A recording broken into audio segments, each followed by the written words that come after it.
Ito mga tropa, so sabi ng iba, bakit daw magkakasama sa kulungan yung barako natin? So kung hindi ba daw sila nag-aaway-away? Ayan, so yan yung advantage pag yung mga kambing mo ay mababait, tsaka magkakakilala sila.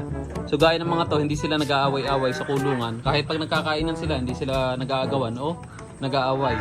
So yun yung malaking bagay para sa ating mga alaga. Kung halimbawa wala tayong masyadong kulungan. So kita nyo naman, yung kulungan natin dito is hindi totally ganong kalalaki. Kaya tama lang para sa ating mga alagang kambing. Pero once na nakapagpa-expand tayo ng goat house, magiging maayos yung kulungan nila. Ayan o. Kita nyo naman, ang lulusog po ng mga barako natin. O. Ayan o, tataba. Ayan o.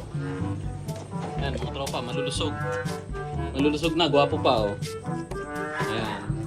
So malaking bagay kasi once na may nag-hit na kambing, minsan sila is agawan sila.